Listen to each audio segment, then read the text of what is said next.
E-commerce has taken leaps and bounds during COVID-19. Now Facebook getting in on the action. They're launching Facebook Shop. Let's bring in our social media for business expert, Dr. Karen Sutherland from the University of the Sunshine Coast. How are you doing? Well, how are you? Yeah, doing really, really well. This is a really big step by Facebook. What will it mean for business? Well, it's actually very exciting. So they announced it last week where they're saying that you could actually integrate external stores into Facebook. So things like Etsy, Shopify, things like that. But after listening to an amazing podcast yesterday from Social Media Examiner, it seems that it's exciting, but it's going to take a little while. So it seems that it's actually businesses will have to apply for this functionality before it will come through, and they have to prove clearly they're legitimate business. And Facebook will want to know things around your terms and conditions, delivery times, those sorts of things. So yes, it is going to happen, but it will not be an overnight solution. Yeah, well, that's exactly right. This is not the first time that Facebook's tried to get in on the whole shopping craze. We know they do pretty well with Marketplace. Who are the beneficiaries of this? Why will this be good for business? Well, it will mean that people will not have to leave the platform to do their shopping. So there'll be lots of things. So people could use the search functionality to find your store where they may not have found it before. So they'll stay within the platform. The transactions will take place within the platform, so they won't have to go anywhere else. Currently, there's a lot of business that goes on in Facebook Messenger. And it can be very, very clunky. So I know of businesses who, they give their PayPal details, things like that, creating invoices and doing it all in Messenger. So that's not the most sort of streamlined way to do business. So this will actually help the process much, much more.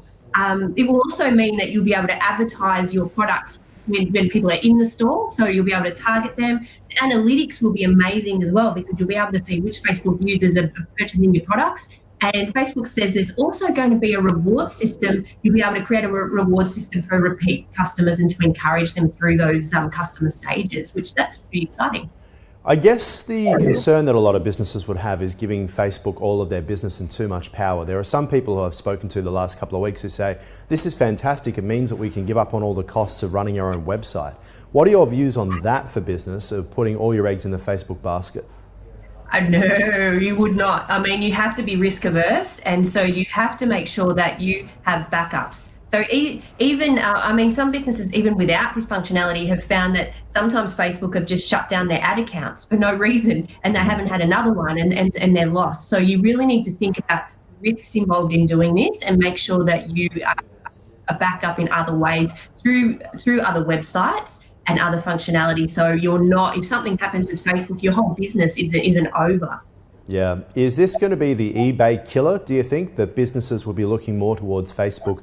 Because unlike eBay, Facebook actually can develop, your whole brand. It already is part of so many businesses' brand. Whereas eBay, there's a little bit of branding on there for shops, but nowhere near as much. And also we know eBay takes so much out of purchases, etc. as well.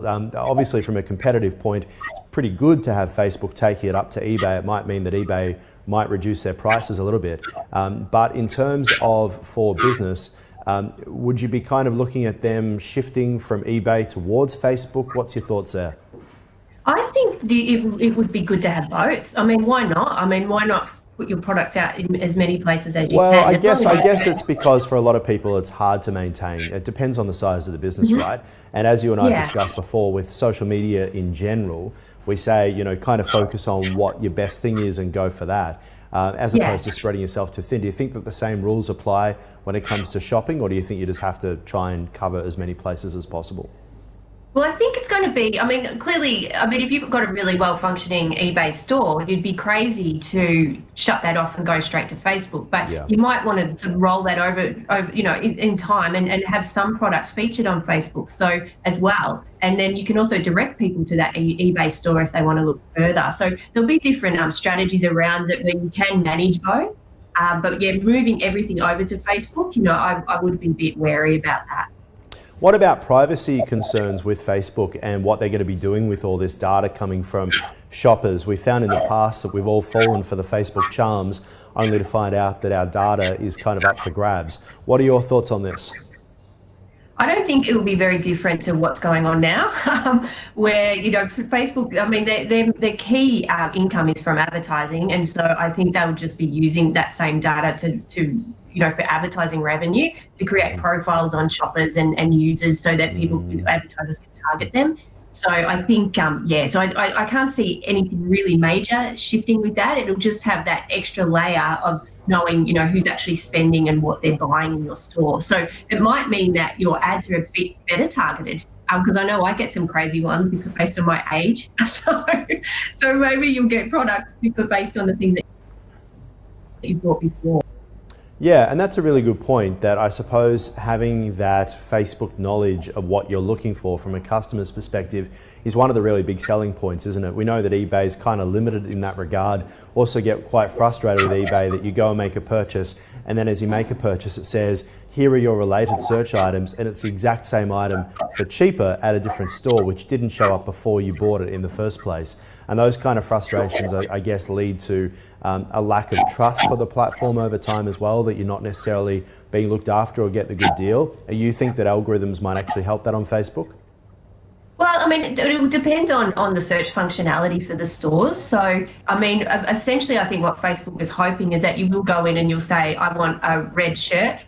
Clearly, I like red shirts, and it will bring up the stores that have those, and then you can select that way. That would be the ultimate. But I mean, maybe because they are based on advertising, it might be a case of what position those stores will be based on how much advertising dollars they're actually spending on Facebook. But who knows? I'm just speculating about that side of things. Yeah, very much so. Now, a lot of businesses starting to come back into business, as we're seeing, because obviously concerns about COVID-19 coming down a little bit. A lot of businesses reopening the stores, reopening the shops as well. That means that they're shifting some of their attention away from their digital platforms. What do you think we've learned during COVID-19 about getting the mix right between an in-store business and an online business?